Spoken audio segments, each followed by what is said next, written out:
Larry G, Yes. Upintime magazine, Solo Banton. Yes, sir. Yeah, man. Bless her. So Solo Banton, listen, it's a pleasure meeting you. You know what I mean? And I hear you Likewise, perform King. the other night at Jazz Cafe in Camden Town, London.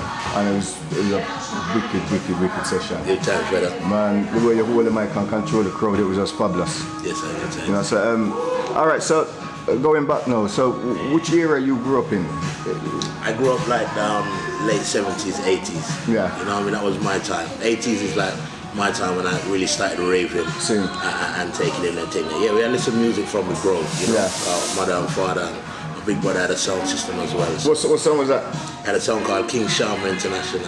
Okay, and what side for that? Was it southeast, west side? Which?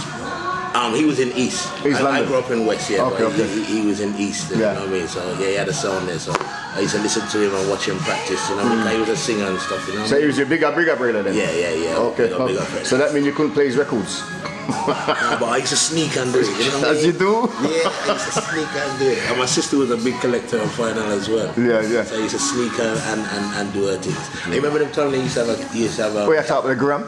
yeah, no, but you remember when you could have a catalogue at Burlington's and then you could pay like £1.60 a week. So I got a paper round and another one of my sisters them had one of them catalogue. Yeah. And so she let me buy a turntable and an amplifier tell the catalogue. and the speakers out the catalogue and just give her the £1 rare month for my paper round. So I have my little turntable there. So that was Take some of his so that was your start and yeah, that time, what is it, 33 and 30 and 78, innit? Yeah. Before 45. yeah. We're sure it is, no, but never mind. You know what I mean? Wow. So them days was good days because people used to look forward to going to a record shop. Exactly. Yeah, and buying a record. It was an event, man. You understand? And you know, so when you get that record, you always love. You not stop playing that. You can't wait to get home with that, you know what I mean? You can't stop playing. Yeah, so once I get my little paper on money, I've gone to like, I'm from Shepherd's Bush, so Green Sleeves was there, you understand? Yes. The record shop, you know what I mean? So a little Green Sleeves record shop, you know what I mean? That's right, when it doorstep Green Sleeve was. Exactly. And then one more time when you go in there, you see certain artists in there. So as a youth, we meet Ecomos in there, we meet Rankin Tyre, you know what I mean? We meet certain because that was a hub. Yeah, it was Green Sleeves. It was that's Green right. Sleeves Yeah, in the UK. yeah. Now for all the artists, and when they come over, they would pass there. That's right, because nothing got their records in there, and they want to see how it go and how it go. I mean, so Exactly, and even sometimes you could go in at Old Price and find a one tune. You know what I mean? Wow. Remember Old Price? Yeah, Jesus. Well, you're scratching it now. Yeah, I'm different. So your brother had a sound. What was his name? Sorry, what was the name of your brother's sound again? King Sharma International. Yeah. And what kind of era? What time was that? When was that? That was like early 80s. Early 80s. Yeah, late 70s, early 80s. Wow, so that time the blues dance still have gone and all that thing, innit? Yeah. And the shubby and all that thing, like. That was all changed. Yeah, man used to go to a dance carrying a boombox to record it, you know what I mean? I used to watch him when they go and say, oh, you going and listen to whoever, Shaka. You know what I mean? Little cassette and tape. Yeah. The flat one there, and he'd take his box and record it, you know what I mean? And come back and let me listen to it. Yeah. And then after copy it off and give friend them and distribute it. And I guess that was the first point of marketing, which we never really knew because we was young then. You understand? Because if we're going out recording on a tape cassette and we're copying it and we're distributing it amongst ourselves, it's a marketing in a way, you know. Yeah, definitely. You know. So alright. So that was your first experience with music now. Yeah. So when did you decide? You know, you love a music you love, you know, a song system you love, a lyrics you love, right? How old was you when you know you had something inside you to kind of? Brother, if I'm honest, you know, it's just always been there, you know. Like musically, it's just always been there, you know. I mean, through my brother and my sisters, and it's just always been there. So I've always tried to do some kind of music. My brother had a band as well. No, what's the name of it? The band was called Alliance. Alliance. Yeah, you know what I mean. And then you used to perform They performed well and thing, you know. My brother used to play their tune on dub plate and things like that, you know what I mean? So I used to go to every rehearsal. So I was just always into that. But the telling time for me when I say I want to write lyrics, or I want to sing, you know what I mean? Was I heard Billy Boyle So that impressed me. As somebody my age, and you my age singing, I was like, oh. Because he started when he was like 10 years old, you know. Exactly. So I listened to Billy Boy say, oh, so I could do that, you know what I mean? Yeah. And then the thing that really made me, like, of course I was listening to music, but the thing that made me concentrate on lyrics, when I said, oh, you could do this, is my sister bought Linton Kwesi Johnson. And what tune was that on? And you know the tune, the SPG, them a murderer. Oh yes, Can't take the pressure. that time that was kind of a riot days around that. Right. Yeah, about 76, them time, yeah. So them time they used to let the National Front march on a regular basis. You understand? Yeah. And so I remember seeing this, they let them, and I remember seeing it on the news and the teacher Blair Peach get killed, and I remember that hearing my sisters talk about it, and then I hear this record. Yeah. And he's singing about the event, social commentary. And then that's when I really see that, oh, okay. You can, that's when the lyrics really hit my head and say, oh, you know what, you can make up. You can really do your thing. Because to them days, you see artists, right, they used to sing about what is actually happening now. Social commentary. That's the word. Reality, social commentary. You know what I mean? So that's what really made me say, oh, you know what? It's a lyric singing, and I start, all right, let me write lyrics about this. And then I used to play snooker. I used to watch snooker. So one of the first lyrics I ever remember writing was about snooker. So you know, Tyan had a style, I said Calypso. Yeah, mama write a lyrics called Snooker, I said Snooker.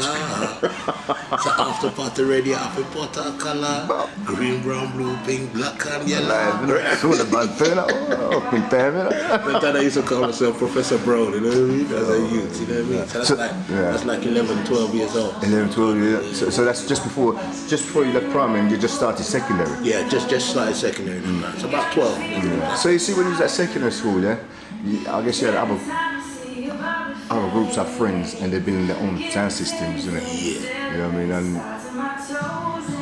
which sound system them days was the ruling sound in a fair area? What was the talk? I'm from Bush, so them time is King Tropical was the big sound. That was my local song. Yeah. We used to go Simba Youth. Yeah, you remember Simba Youth Community Center? So I used to live on the doorstep of that. So summer holidays I was always in there, you know what I mean? And things. So and Tropical, that was their base. Yeah. So King Tropical, the sound is always in there, or they're testing out the sound in there and thing, you know what I mean? So that was the pinnacle at them time. It was a song called King Tropical. So who used to run that song at that time there? No man, like the people I used to know from there, so he had the guy in the mic was a guy called Seabird. He had lyrics.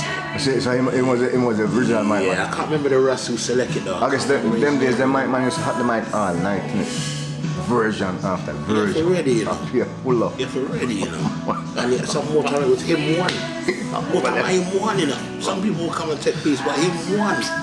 I hear my movie crowd. You understand? Yeah. I remember I got a tape. I remember I take the first Virgo from Jamaica. And the whole cassette is just Brigadier Jerry. Yeah. Cassette. Yeah, Brigadier. All those things used to amaze me. It's them kind of, that's why my thing is a lyrics thing. That's why we take up Banton thing, because that's what used to amaze me when it's one man. When it's 15 man, it's nice. But when I see one man can hold it, it's like, you know what I mean? I'm telling you, because the way you hold the mic, it's like them a play a record all night long. But you are playing a record all night long. I see Levi do that, I see Papa Levi do that on Saxon, you know what I mean? And just one man, you know, and I love that. That's my school. You see, the music is very inspirational, you know. So, all right, so as you're growing up in your early days now, who did kind of inspire you? Who was your, I know, so we all have good, great artists, but who was your kind of... So I have to say Linton Kwesi Johnson, just lyrically, you know what I mean? But musically, from Yard, we Billy Boy up, Ranking Tire, and Solo Banton. When times you go... And he first come with that kind of robot kind of voice. The rough. Because he was a rhythm rider. And when they haul him, break back up. So them man there from Yards to like UK, I used to love everybody in the UK. Cause UK team was all about lyrics. It's not so much about that's right, you know what I mean? But UK for me, Tipper Irie, hard. Papa Levi obviously, hard. Tenor Fly. Yeah, Tenor Fly, College, Tenor Fly. for me, Tenafly ride with him like Toya. Tenafly, You see with Tenafly for me, Tenafly. yeah, man. I'm a brethren as well, you know what I mean? But you see with Tenafly, he was maybe him and Levi. But Tenafly is probably one of the greatest man I see who get a forward as the rhythm is finishing. You understand me? Tenafly get forward in the first 30 seconds. You understand? Tenafly's a man ride, and as the rhythm is done in, as you hear the music fade out, dance bust. You understand? And yeah, so Teletext, originally he was Teletext. Fly was massive, and Daddy Freddy was a massive. Yeah, Freddy was fast and stylish as well. Yeah. But you know what I used to like as well? You remember Young Lion? Yes. Willie? Yes. You remember that as well, yeah. But that's what I'm saying. Everybody was good, you know, them time. Them days, really, you know, you had to be good. Can you know what? So this is another thing. You had to have the levels, right? It don't make sense. Yeah, can you get bow? As it's straight, you have to have the levels. Man, them time the man ain't even giving you the microphone in the dance. I have to know you from before. That's right. To know that you got the levels.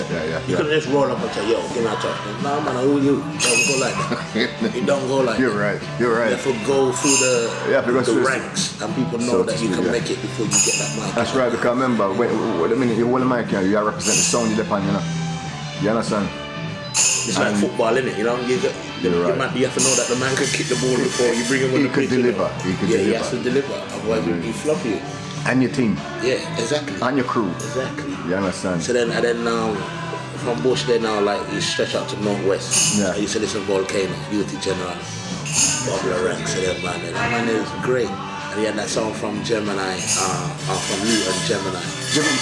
You know that man there, two brother there. Yes. What his name? It's Prince Malachi now, you know. But he was his DJ name when he used to DJ. Remember, it's two of them. Gianno from Luton. Yeah. Them two man there. But everybody had lyrics sometimes. Everybody had lyrics. Yeah, because they was the kind of ruling side for Luton, and then after, I think East London was Unity used to control that time. What used to amaze me about Unity is so we're getting deep now, innit? Remember the interviews about you, you know, but I know. Well, let's rewind. You talk about Luton though. Yeah. You have to remember Sovereign. Yes, Sovereign. Because you see, Sovereign, Gemini was more like a vibes thing.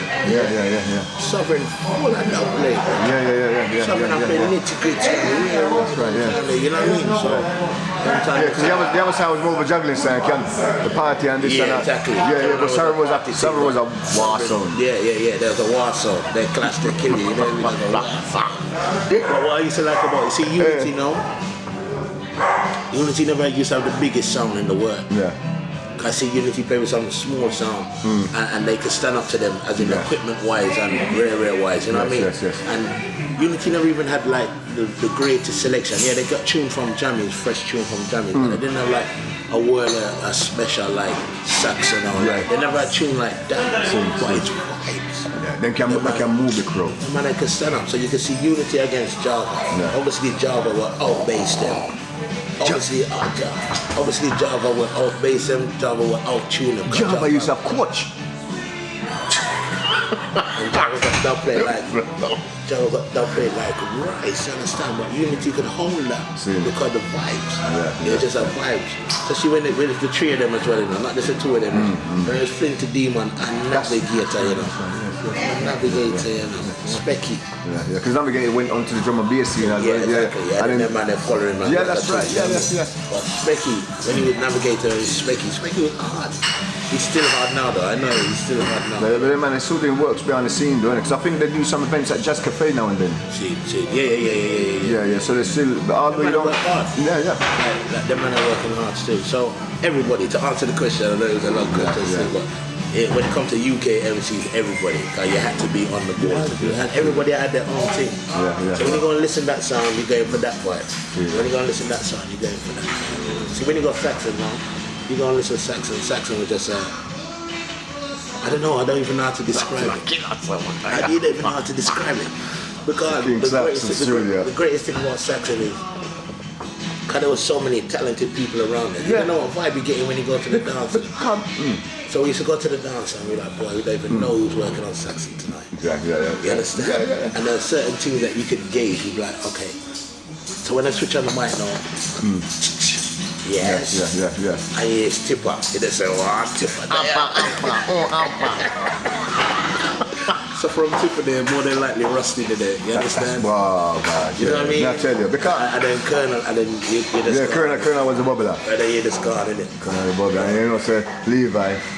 But, you know, but you see, I was you know, one time, you know, the man they had about 12 DJ, you know, and no singer, you know.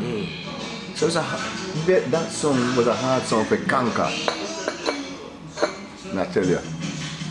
Come on, why would you want to clash with Saxon? Why would you want to? Because lyrically, entertaining wise, what are you gonna do? I just for tackle Levi alone is struggling. Levi alone. Yeah. Much as they even mentioned Tipper, they even mentioned Sandy, they even mentioned Colonel. The man that was warhead, you know, Sandy and Colonel of the clash. You know what I mean? The greatest days, man. The days they were brought up, and they were the greatest days. You see, so really, them days is the ingredients of we today, or we still know. Exactly. You know what I mean? So all right. So let's go on your. What was your first tune? All right, you're right. When you was at school, you talk about the tune, the snooker one, what you do right now. Yeah. That was a school thing, though. That's what inspired you. That's when you realized, you know what? Yeah, you can't write. Yes, you know. Right. So. What was your first actual tune you decided to say, alright, you gotta write it down now and you gotta... But you know, say I was never interested in recording, you know. I was never interested in becoming a recording. Nah. Yeah, probably. Sound system was where I was, you know. So I was happy with that. Yeah. I was never, honestly, I never was interested in that. So I when we get older and things like that, I still playing sound system, and then I was producing. So I started produce certain artists. What was your producer? What name did you go under? I had a record label called Tigerman Records. Okay. And I used to produce for some other label and that. So just like local artists. Yeah. I already had a few tunes. I done a couple tunes like Anthony B. Singing melody, Ali Campbell, nice. couple of tunes, Ali Campbell and things like that. But I was more into producing, and it's to write lyrics and give it to some other artists. Oh, to sing and vice. Yeah. I wasn't really on that, really, you know what I mean? So when I finally done it, and it's a man convinced me to do it. So we're in the studio, and I just got him to play some guitar on one of my rhythms. Couple riff and... Yeah. While we're in the studio, just vibes in. And then we have a little break from recording. I step to the mic and start DJ something. No, I come back and say, yo, what are you doing? What are you doing? You never know you could do all of that. I said, yeah, it's all thing with me. And the man convinced me to do a tune. So this is only like maybe 15 years ago. Wow, you see. Them time, everything, I think like 2008, 2009. It's the first time I really said, right, let me make a tune. You can go for it, yeah. Because before then, as you say, you was producing. I was producing, and I was just happy doing sound system and producing. So, you know what I mean, and boosting other artists. Because, you know, so when the vibes is right, you know, you have to just seize the moment. When it's ready. Because you never know what could develop from it. Exactly. As you see, as you know. You know what I mean? So did that tune get released? The one with Yeah. So and what was the name of that one? It was a tune called Talk to Me. So what you said that, and you to write lyrics on that one? Yeah. So what inspired you to write lyrics on that one? Well, you know what happened? So I used to hang around at the studio, Yeah. Producing and stuff like that, you know, and there's a good crew there. And we was just freestyling one day. So the man took out a video camera and film it. Yeah. You understand? And he posted it up. And so this record label from Germany contacted the studio and said, yo, who's that Solo Banton guy? We want him. And they said everything, we want him. So someone from Germany was in the studio at the time? When they wasn't in the studio, Yeah. they see the video on YouTube. Okay. We was freestyling. Yeah. Remember Mikey Merker? Right. Yes. Me, Mikey Merker, Yeah. Reggie Margaret and Deadly Hunter. And we just in the studio vibing. So the man I play rhythm and let's drop like 8 bars each Yeah. on this vibe. And the man posts it up on YouTube and a record label from Germany. They see the video. They knew the guy from the studio, they had a relationship before. And so they contact him and say, yo, that guy did. Him. Good, yeah? We want it. Good, yeah, I want him, yeah. So they sent a rhythm. And the man, and so Chris from the studio said, yo, that man I want you to voice this really me, you know. I'm like, me? I said, yeah. I said, nah, man, that's not really me, you know. See. I just vibes you as a producer. And it took me like 2 months before I even said, all right, I'm going to do it. And he said, well, come and do the rhythm, they want you to do it. So my boy said, next thing you know, he sent it to them. Next thing you know, they come back and they say, yeah, they send the final album and say, yeah, we're going to release it. I said, what? They're going to release it? I said, yeah. The man then pressed 1,000 copies, 7-inch final. and they sell all of them in like 2 weeks. In 2 weeks. Right, so the German man, so they released it in 2 weeks. They released it like 2 weeks, just over 2 weeks. They sell out. And was that just in Europe, or was it? Did they distribute it worldwide? Yeah. I imagine so. So what? I can only imagine so, but I know after that tune was released and it sell out, people started contacting me from all over. You know what I mean? Yeah. And then when I started traveling, everywhere I get there, people say, "Oh yeah, you done that tune." Wow. I benchmark that now. Yeah, so it must have been. So what label? What was that? That Solo Banton. That was Jatari. Jatari. They call it Jatari. And that's a German. That was it. Yeah. So their thing is like a digital thing. They love the digital era. Yes. Of singing out, and so that's hence Jatari, like Atari. You understand what I mean? Oh no, you're right. Yeah. But they're proper. They love that era there. They love that technical era. He's a genius still. He's a man who makes synthesizer and all kind of thing. So he studies sounds. He's pedantic with his sound. But when I tell you this is how he is. Yeah? The first time I went on and done a show with him. Yeah. Not even the first time actually. I did a show with him in Germany. Yes. And we're walking through just through the day. We're walking through a shopping mall and we passed a toy shop. Yeah. Yeah. As we walk by, Solo, you hear that? What? All the sound. No. Yeah. And we're going to the shop. Yeah. And he's like, "What's this noise?" And it was like a toy of like a ray gun. And I buy it one time. So you take home sample it. And take it home. LFO, and then when we do the show, he had Yeah. it string up. So when he busts in the sound effects now, when I chat, he got the thing. You see? Scientists. Yeah, but the man, you know what I mean? That's how he got the thing. You know what I mean? Scientists. That's So that was the first tune. Yeah. So where did you hear it? Did someone tell you first that your tune's being played on the radio, or you actually heard it first? First time I heard it is I went away. I used to go with Deadly Hunter. He's a brother of mine, you know what I mean? And he was performing everywhere still. So once I started to get into this thing, he gave me a help up still, you know what I mean? So anywhere he go, I would just go. I would go with him, and I'll introduce him, or maybe do a backing vocal, and then he might call me up and I'm gonna drop a one tune or drop a one lyrics, you know what I mean? Yeah. But I just used to roll with him, come and love the vibe, you know what I mean? And so we was somewhere. He gave me the opportunity to go to Norway with him. And so I went with him and introduced him and stuff like that, and he called me up on stage. But after we done the stage show, there was a sound playing in the tent, and we just outside by this fire. And that's in Norway. It's in Norway. Well, so it's a Norwegian sound system thing. Playing, and I hear this tune. I said, "That sounds familiar." I can hear the bass line.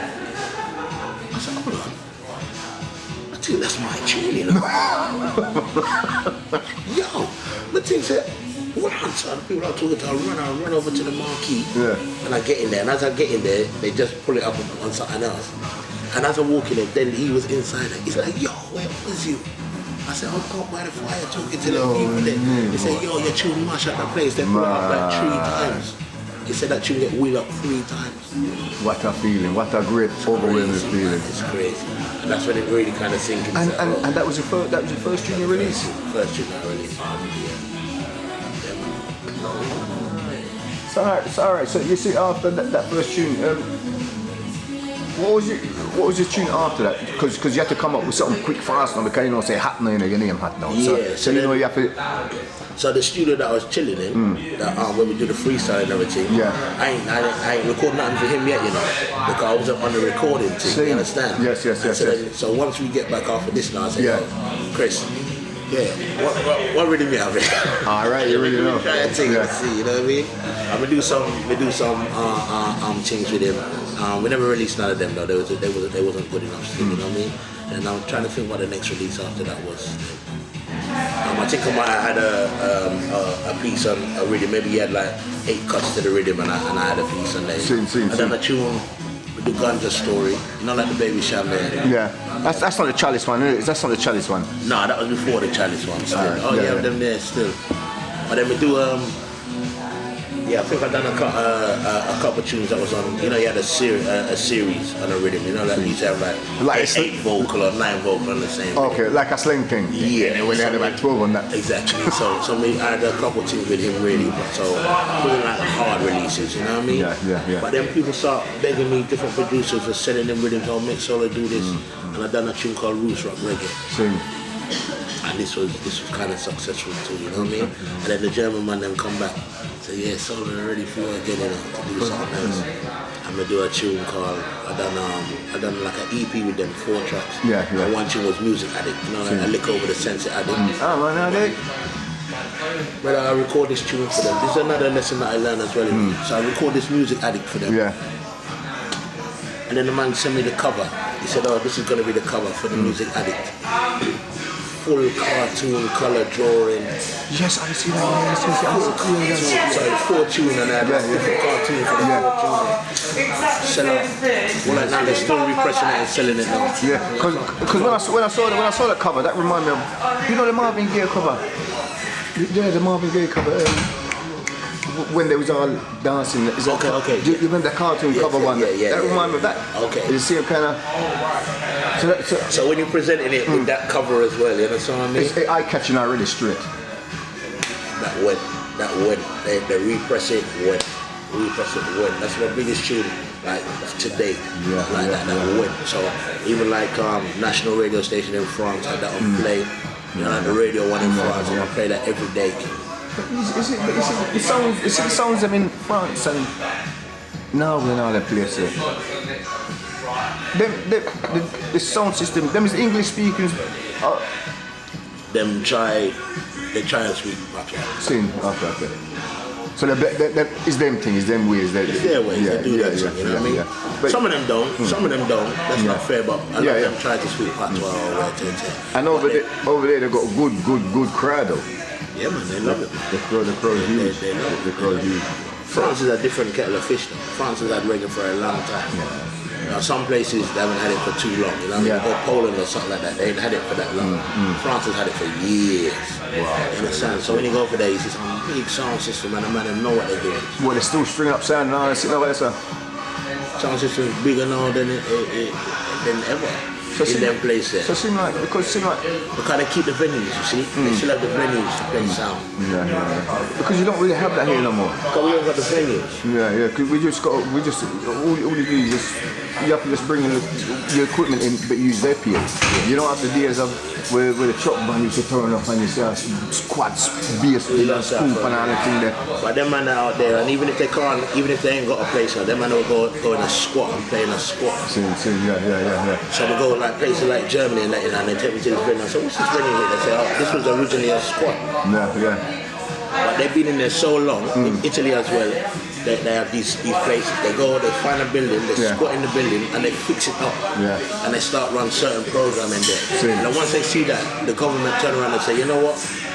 Yeah, go on good. Obviously that's what used to be like that here until they put the squatters right. Thing in acting it. But and so the government look at them and say, oh, you know what, yeah, go on good. Keep the building, go and do your thing. You know, so they have venues for songs. So all right, you said the track name Kung Fu. So this was on the same EP as the Music Addict. Right. Okay. So you can see that was a very strong EP. At the Music Addict and at the Kung Fu Master on there. So the Kung Fu one. What was on your mind when they decided to write this Kung Fu? But you know, say it's the old lyrics. That's the lyrics that I used to chat from when I was in West London, you know. On my first ever song, I was a member of, a song called Majestic. They was from Acton. At that time, they lived Shepherd's Bush, and they was from Acton. Nearby, yeah. So it's like a blues party song. You know what I mean? And I had that lyrics from there. At the time, all I used to watch was Kung Fu movies. And even if I couldn't watch it, I remember watching my brother and my brother-in-law going late night cinema on a Friday. We're going to watch late night movie. That time we had to stay home. I used to have late night movie playing Kung Fu movie, and I went to the Caribbean. I went to St. Kitts. My parents were from St. Kitts. Yes. And I could go late night in St. Kitts at that age. So So every night we go late night and watching Kung Fu. All I used to watch is Kung Fu. So it's peer inspiration. That's where you get the inspiration. So, yeah, so I write the lyrics. Inspiration to make all them lyrics. But you see, one of the tunes, what I really like is about Talk to Me. The tune Talk to Me, that one there. Or is it, that was the first one. Talk to Me, yeah. And you do a tune the other day at Just Cafe, but it was more like a poetry. It's like poet, the way you came across it. Okay, I think that is that the old one, the Prototype Black one. Yes. That's on the new album, you know what I mean? And what labels are coming out on? Is it coming out on Reality Shock. Reality Shock. Yeah, so that's the original studio. So you see when I'm telling you we do the freestyle, the video, and the German man was that studio. Okay. Reality Shock. So that's kind of like my bass studio. I work with people. Yeah. That's my bass studio. So the first 2 albums come out on his label, and this album is on his label. So that same tune, Talk to Me. Yeah. What was you going for at that time to come up with that name? But to talk to me. Yeah. You know, I can't even remember. See, it's a bit aggressive still, you know. When I check it out, it's kind of aggressive, isn't it? So when you're singing, they'll think I want to hear you from the ends. That's a misjudgment. I've been one in your presence. When you come talk to me, have some respect, Karen. You know, so I can only imagine. Yeah. Yes. I can only imagine it's just about that, you know, because I've been doing this thing, the sound thing, I've been studying the sound system thing all my life. Yeah. You know, and then you have a lot of people that think they know it all when they just come. See. They've only been doing it 5 years. Just into this. And they think they know it all, you know what I mean? Yeah. Just because, you know, even if they've got something, even if they got a sound, or thing, and you ain't got a sound, they assume that they know more than you because they got the sound. But I don't know, so you have knowledge. You have knowledge. You know what I mean? And I'm like, yo, no. You know what I mean? Don't talk to me like I'll be a teacher. So I think it could be even a situation like this. I turn up and I telling the man, yo, you need to change that, you know. And he's telling me like, oh, you don't know. I said, really? Watch, I'm gonna do it. And he's like, oh. I said, yeah. When you talk to me on some manners, I've been doing this thing from birth. You know what I mean? And I was keep your ears open to learn as well. You know what I mean? So I kind of when I check it out, it's aggressive still. Yeah. You sound like my vex. Right. Okay. All right. So Maccabee, you did that track with Maccabee as well? Yeah, that's right. Yeah. Look, cartoon poet on stage, you know. Seriously, I tell you, and how did you find working with Maccabee for the first time? Did he bring something out in you? Say, did he do what, sir? Did he bring something out in you? Oh yeah, definitely. Come on, man, this is Maccabee. Same thing what you were saying earlier, still, you know, you have to, in any walk of life, not just music, you know, you have to humble enough to learn. Yeah, yes. Instead of going around like you know everything. That's right. You know what I mean? Yes, definitely. You have to listen. Each one teach one, you know, regardless of your age. You understand me? So all a 15-year-old can come and teach me. Well, they do. Because my children come and teach me how to use my phone. Because I can't even use the phone. That's right. So each one teach one. You know what I mean? Don't be ignorance to be taught. And have some manners and respect, man. This is Maccabee. You know how long me I listen Maccabee? From where we grew up with him. You know what I mean? Because I remember from the early days, as we said, if we go up from the national front years, you know, remember he was fundamental. Exactly. So the first time I hear him is on sound tapes, you know. But then once we reach 17, 18, I would start driving and taking on a license, but I drive. I get true. Innit? So you got gas money? Yeah, we got car and gas money, we leave Mini, you know. We jump in a Mini and drive Birmingham, you understand? Drive and go some dances, you understand? And I see this man live on Wassifon. Oh, wow. Yeah. Lyrics, you understand? So once the opportunity, I met him a couple of times, and once the opportunity arrived, he said, I'll do a tune. Yeah. Come on, man. If he teach me everything. I was there, listen. Anything you tell me, I have to listen. Yeah. I teach, you know? Yeah. You know what I mean? Come out class to get teaching. Yeah. You know what I mean? And anything he said to me, even before we done the combination when I first met him, you know? Yeah. And even sometimes he never say it directly to me. He even say it to the studio, and then the man in the studio tell me. Not that he was sending a message. No, But you know, he said, oh, you know what Macca said? Macca said, when the man's recording, a man should do this, something like that, and I try it straight away. Take it on board. Take it on board. The man he tell people, say, when they're singing, open your mouth as wide as possible. You see? Yeah, And you that's see, one of the first information I take in that comes from. because what he's doing, he's passing you down knowledge, you know. Exactly. You understand? So you're a fool not to obey. Yeah, because he can see your potential. He can't see your potential, but he can pass you on knowledge to make you maximize your potential. Yeah, and he's a man with, you know, his soul is a warming soul, you know what I mean? And he gives, his head ain't swell. That's right. Humble rusty, you know what I mean? You know what I mean? Conscious. So when the man that talks to you, you know, he's talking to you out of love. That's right. You know what I mean? So they say, yo, you're good enough. Like, see you, you'd benefit if you open your mouth wider when you sing. Yeah. Alright? Yeah. We try that. Yeah. Make your voice be heard. Make your voice be heard. And even from that, I could just say, yo, you have the words of clarity. Words are clearness, people can understand what you say. You know what I mean? And so this makes it even easier now. Because when you're doing shows abroad, these people ain't even great at English, much less patois. You know what I mean? That's right. Italian and places, France. You know what I mean? So now when you're opening your mouth wide and pronouncing the words and let them hear it, they understand what you're saying. You get across, isn't it? You know what I mean? So doing that combination with him was a really blessing. Good times. Yeah, because last week Sunday, not last week Sunday, the other day. Yeah. You and Johnny Osborne, Jazz Cafe, Camden Town, London, North West. Yeah. What a show.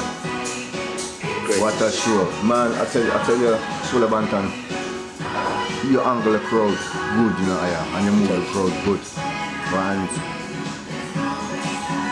it was endless. You know what I mean? It was endless. It was just like, wow, the lyrics was coming up and, you know, it was bad. I see, because we was on top, sitting on top, and we were looking at nice. Listen, because I'm looking at, because you're seeing it from one angle, I'm seeing it from out. And it was bad. It was mad crowd. And it was man, we need more show like this. So, it's the first time you did a show with Johnny Osborne? Yeah. And the first, in the presence of legend.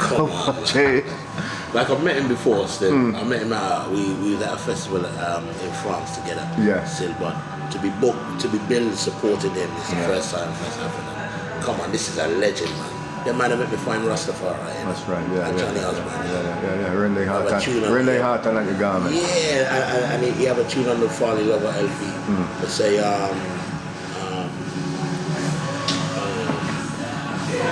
he can surely turn the tide. He can push the tempest. It's he who gave the Robbie the red bread. The Tempest. Yeah. He gave the nightingale a song along until the dee. So them man, you know, them man make me see find my faith. Yeah. You understand? So. I did. So to be on that lineup and be on that billy is amazing. Yeah. There's time, you know, there's things happen, man, and you have to pinch yourself, you know, and that was a pinch yourself moment. Yeah. You know what I mean? I've had a few pinch yourself moments. That was a pinch yourself moment. Because even for me to just meet him and have a couple words, I take a picture with him. And that's just what. But that's how I feel. But imagine how you feel. Can you get on the stage with us? Crazy. It's crazy. But so yeah, that was a wonderful experience. Yeah. Wonderful experience. And first time I ever been nervous. I gave some inside information. You know what I mean? Yeah, but it's the first time. I was alright prior to the show, but in the morning, when I'm getting ready to leave my yard, I had butterflies in my stomach, and I've never had that before. If I'm honest with you, I've never had that before. I think that's part of the reason why I was just happy being on the sound system and not in the studio. In the studio, I'll be nervous at the microphone. But when I'm talking to a crowd, it's something I've always been able to do. I guess when you're in the studio, it's more personal. It's focused. Yeah, and it's both, and because it's you and the sound engineer, the engineer on the other side is more. It's detail. You're under the microscope now. You know Yes. So I've always found it easier to talk to a crowd and things. So I never really get nervous, but that's how big that was for me. That I had butterflies in my stomach in the morning. It's Johnny. You know? The first time I see him live, you know. It was a few years ago when he started doing shows again, and we were performing at the festival as well. Just to show you the magnitude of the show, The man that I was with, we're standing there waiting for him to come on stage. I tapped the man and I said, listen, I need to explain something to you. And he said, what? I said, you see when he come out, if he sings certain tune, you know, I'm gonna bawl.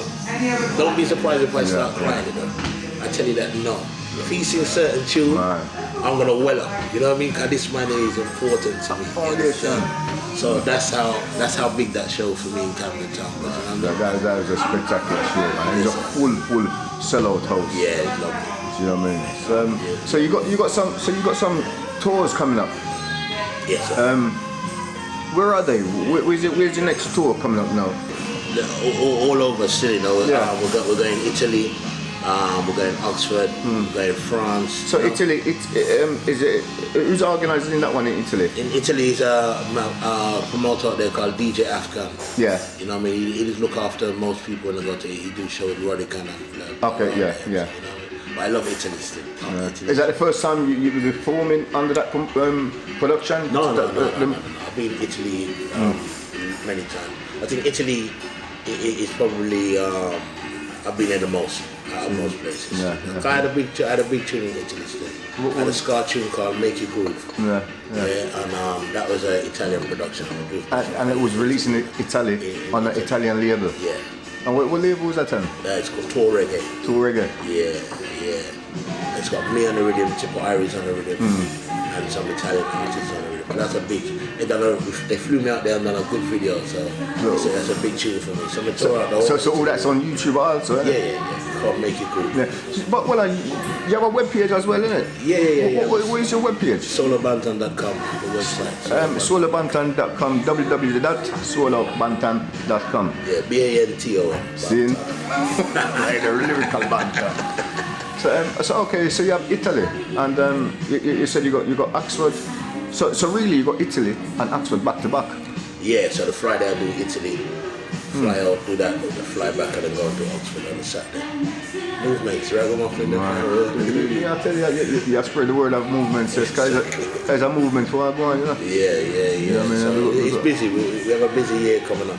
So, but we're promoting the new album, so this is nice. Yeah. And so the new album, it's released out now, isn't it? And it's gonna be released like next week. Next week? Yeah, we're just waiting for the final dates. Well, and what's the name of the album everybody needs to look out for? It's called Old RAGGAMUFFIN. Old RAGGAMUFFIN. Yeah, Old RAGGAMUFFIN. And okay, so what label that's on? And who? That's on Reality Shop. Reality Shop. It's produced by Chris Chemist. So the whole album is produced by me and Chris Chemist. Okay, so that's gonna be this month October you're talking about? Yeah. Any day no. Wow. Any day no. And the name of the album again is? Old RAGGAMUFFIN. Right, so everybody look out for the album, you know, make sure you get it and buy it and play it and love it, right? But so Solo, yes. So okay, so you're up and coming. All right, for your next up until December, you must have waited for bookings coming up, and yeah, we're kind of fully booked for the rest of the year now. You know what I mean? So what other artists you got in line to work with, or you like to work with in the near future? I love the creativity, you know, so I'm glad to work with anybody. You know what I mean? It's a bouncing off thing as well, you know what I mean? So I love working with people, you know what I mean? So yeah, I've had the pleasure of working with some great people on this album. We have the Maccabee, I have a tune with Earl 16 on this album here, you know what I mean? I have a tune with Mikey General, you know what I mean? And I have another tune with my sister called Sabrina Bell, a great vocalist. But over the years I've had the pleasure to have a tune with Michael Prophet, you know what I mean? I have a tune with Johnny Osborne, come on, You and Johnny Osborne are coming with a tune? Yeah, it's not just me and him, it's me, Johnny Osborne, artist called Zoom Team, and somebody else, I can't remember the names. So four we have. And what's the name of that one? Tune called Move Up. We can get a quick snippet from that one. I can't remember. One direct Upintime, you know, loops. Alright, watch it. So that's a forward. Yeah, I don't think that will be until the New Year's. Yeah. So right, so with the music industry, you know, how do you see evolving in the future now? Because the music used to be at a high peak in England, but it seems like the high peak is Europe now. The reggae, for example, But you know, so with music you have universal, and because although you can do reggae, someone could say, in Germany, whatever, they want vice, but they want to put you on a different rhythm. You know what I mean? I think the whole music evolved, but it come full circle again. You know what I mean? But how would you see the reggae music going, or music in general going in the future? I think there's a nice, I'm grateful to see there's a new wave of people wanting to hear conscious lyrics. Yes. But there was a period where it was horrible. Yeah. You couldn't find a decent conscious. I mean, come on. There was always Sister, there was always Kibata. Yeah. You know what I mean? So I don't want to disrespect and belittle them man and Shana. There was always them man there. But it was being overpowered and by negativity.